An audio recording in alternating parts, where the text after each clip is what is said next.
बच्चों, हम लोग क्वांटिटेटिव एनालिसिस की चर्चा कर रहे हैं। पिछले वीडियो में हम लोगों ने जाना था कि नाइट्रोजन का कार्बनिक यौगिकों में डूमा प्रोसेस से कैसे मात्रात्मक निर्धारण किया जाता है। आज हम लोग जानेंगे कि कैसे नाइट्रोजन का निर्धारण केल्डार प्रोसेस से कार्बनिक यौगिकों के भीतर किया जाता है। आइए हम लोग देखें एस्टिमेशन ऑफ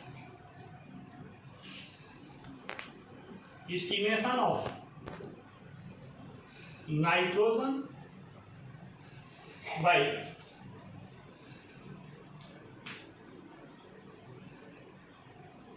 केल्डार प्रोसेस। इसी प्रोसेस के बारे में हम लोग जानने वाले हैं।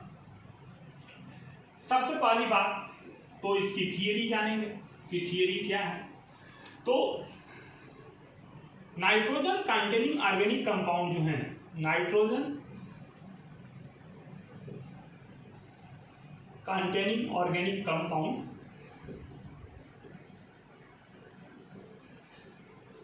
इस कंपाउंड के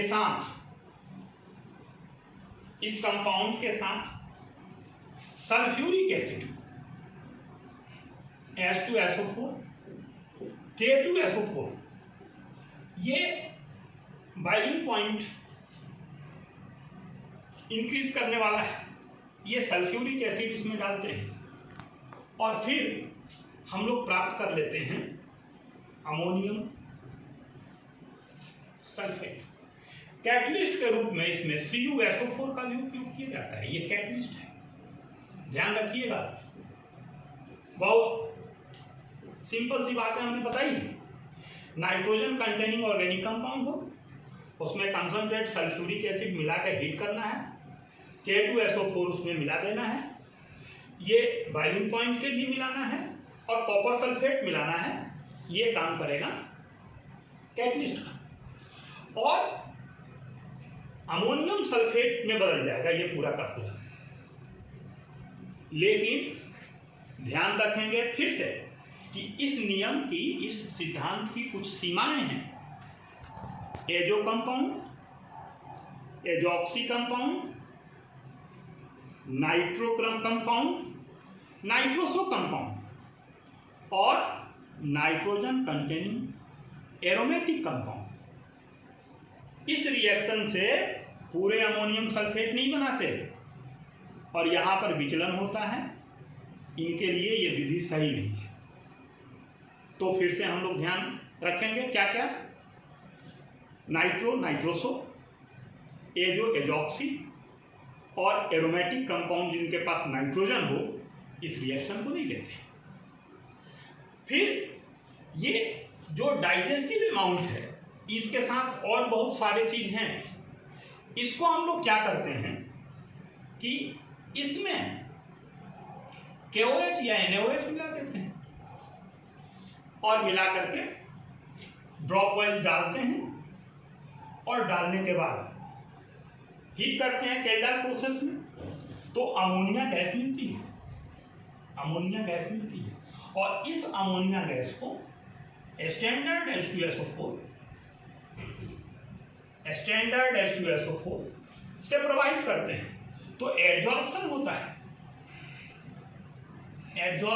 है। स्टैंडर्ड का अर्थ क्या होता है, ध्यान रखेंगे। कभी कभी हम लोग स्टैंडर्ड का अर्थ नहीं समझते। स्टैंडर्ड का अर्थ होता है नॉन, जिसके बारे में हम लोग जानते हैं, जिसकी सांद्रता जानते हैं, हाई फाई स्टैंडर्ड, इस सब का अर्थ नोन होता है। तो यहाँ एड्जॉर्प्शन होता है और एड्जॉर्प्शन से प्राप्त होता है फिर NH4 का होल ट्वाइस SO। और इसकी सहायता से अब हम लोग आगे इस कैलकुलेशन को बढ़ाते हैं, नाइट्रोजन के मात्रा का निर्धारण करते हैं। फिर से इसको हम लोग एक बार देखें कि क्या होता है। तो नाइट्रोजन कंटेनिंग ऑर्गेनिक कंपाउंड है, इसकी भाषा भी आप लिखेंगे। ये तो रिएक्शन है, इसमें सल्फ्यूरिक एसिड कंसंट्रेट K2SO4 और कॉपर सल्फेट को मिला करके और डाइजेस्ट कर दिया जाता है वही फ्लास्क में, जिसको कैंडल फ्लास्क बोलते हैं। और उसके बाद जो अमाउंट आता है उस अमाउंट में KOH NaOH डाल करके फिर हीट करते हैं, अमोनिया गैस निकलती है। इस अमोनिया गैस का एब्जॉर्प्शन स्टैंडर्ड H2SO4 में कराते हैं और अमोनियम सल्फेट प्राप्त कर देते हैं। ये सब कुछ बनने के बाद हम लोग थोड़ा सा एक बार छोटा सा चित्र देख रहे हैं। इस चित्र में होता क्या है, तो एक फ्लास्क होता है, उस फ्लास्क को हम लोग जानते हैं। मैं बहुत अच्छा चित्र नहीं बनाता हूँ, लेकिन फिर भी आपको इस चित्र को जानना जरूरी है। आप भी बना सकते हैं, पूछा जाएगा तो। एक फ्लास्क होता है और इस फ्लास्क में ऊपर माउथ में कार्क लगा होता है और इस फ्लास्क को कैल्डर फ्लास्क कहते हैं। इसमें इस तरह का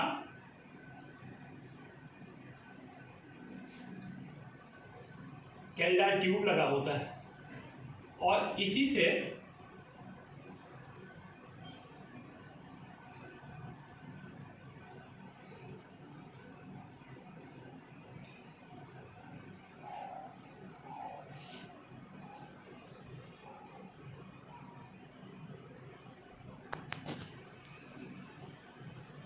ये तार की जाली है और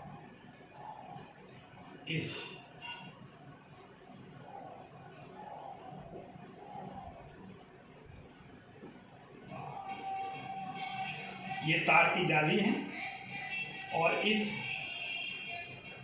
ये ऐसा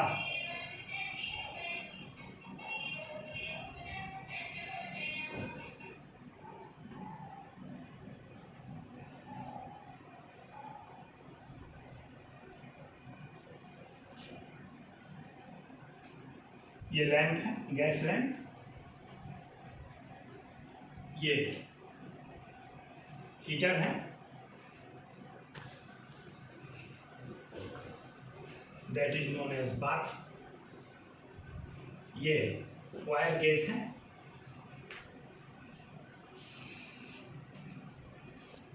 ये कैल्डर फ्लास्क है,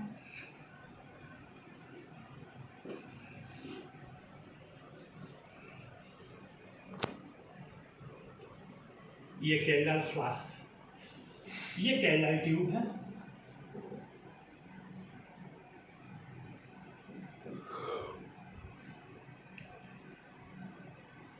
और इसके बाद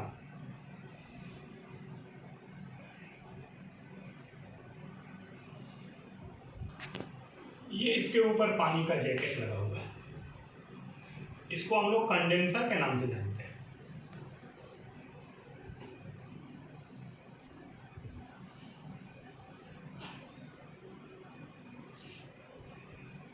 ऊपर से कोल्ड वाटर, हॉट वाटर निकलता है और नीचे से कोल्ड वाटर डाला जाता है और इसका सीधा संबंध ग्राही से होता है।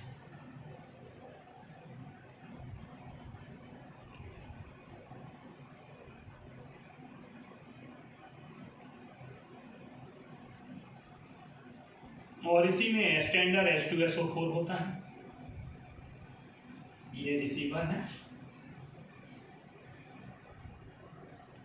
इसमें H2SO4 है, दैट इज स्टैंडर्ड H2SO4। ये कंडेंसर है।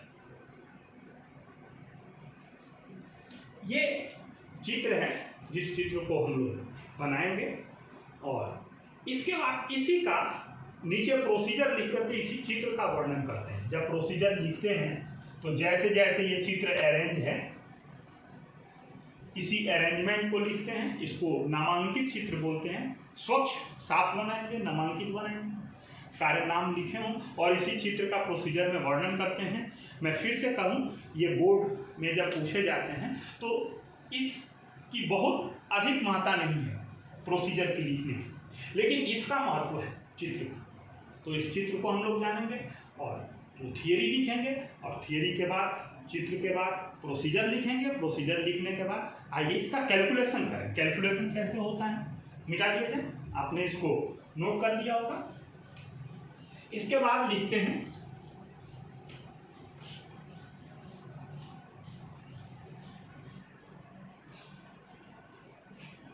कैलकुलेशन।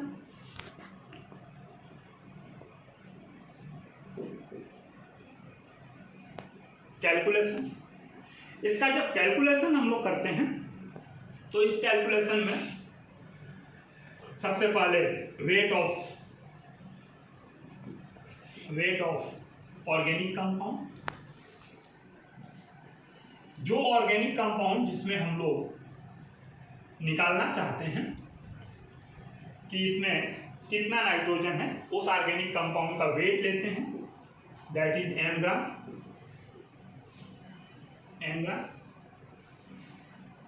फिर इसको हम लोग एब्जॉर्ब कराते हैं H2SO4 में, और H2SO4 की बची हुई मात्रा को हम लोग KOH या NaOH से न्यूट्रलाइज करते हैं।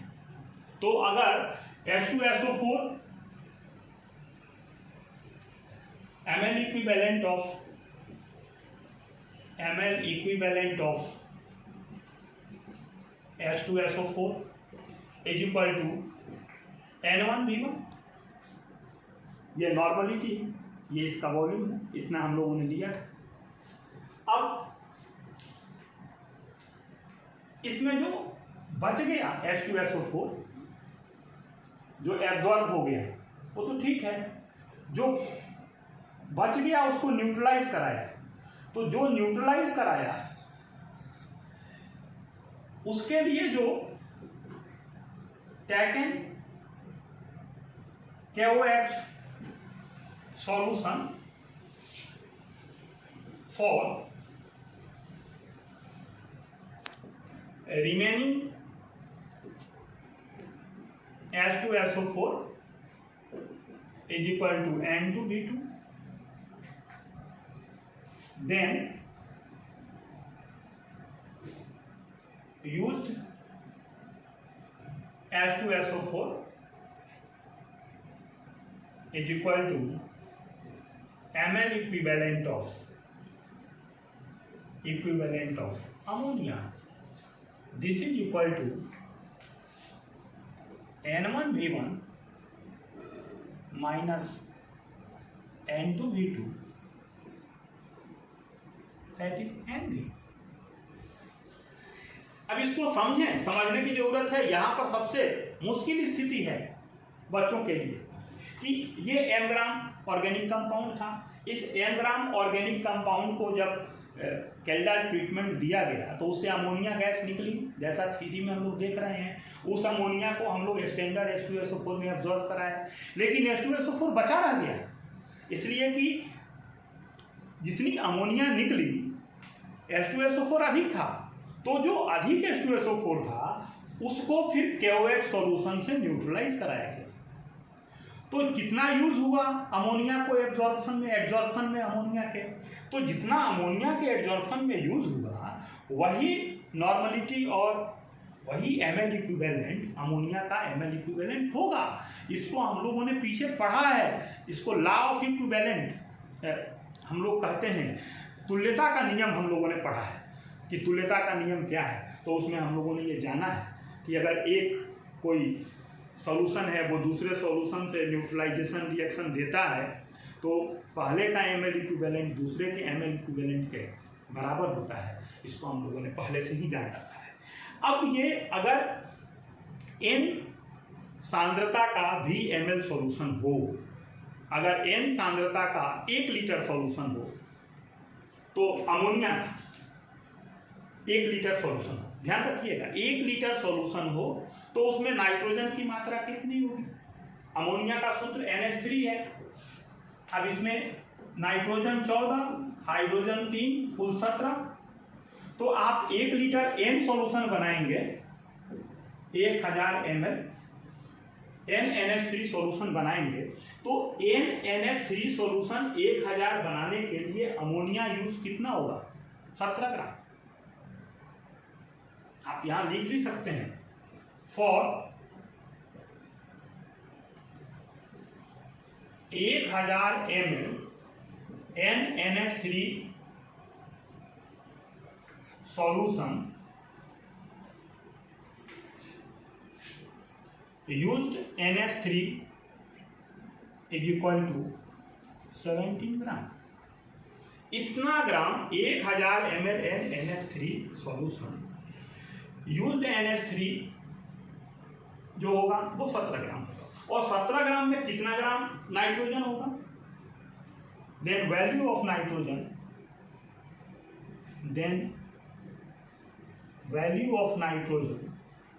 इन 1000 ml NH3 is equal to 14 ग्राम।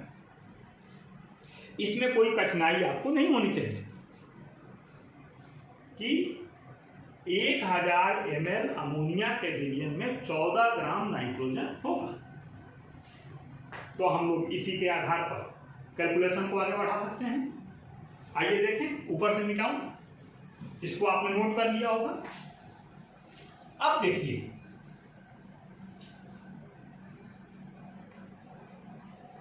हम लोग फिर ऐसा लिख सकते हैं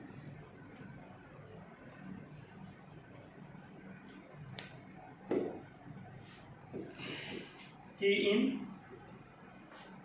1000 ml NH3 सॉल्यूशन, वही बात,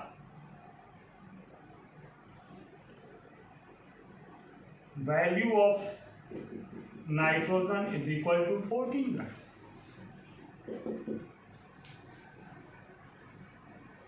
अब हम लोगों ने जो आयतन लिया है NV, नॉर्मलिटी तो N है, आयतन है V। अगर इसी को 1 ml के लिए दिया जाए तो 14/1000 N, और इसी को यदि Vml के लिए दिया जाए तो 14 NV/1000 ग्राम। इसमें कोई कठिनाई नहीं होगी, एक एक नियम है। ऐसे सवाल हम लोग बचपन में लगाते रहे हैं। अब प्रश्न है कि इतना ग्राम जो नाइट्रोजन मिला वो कितने ग्राम ऑर्गेनिक कंपाउंड से मिला, M से। तो in M gram organic compound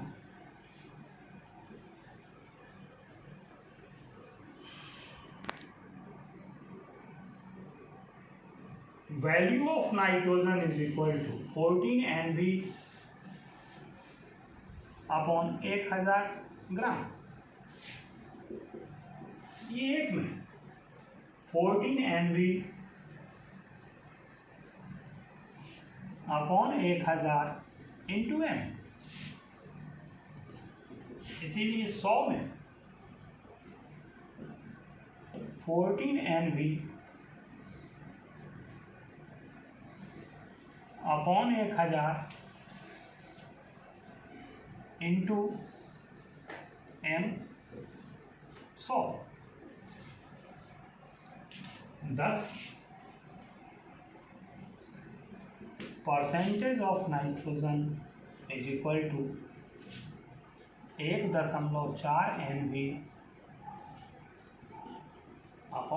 ये सूत्र प्राप्त हुआ।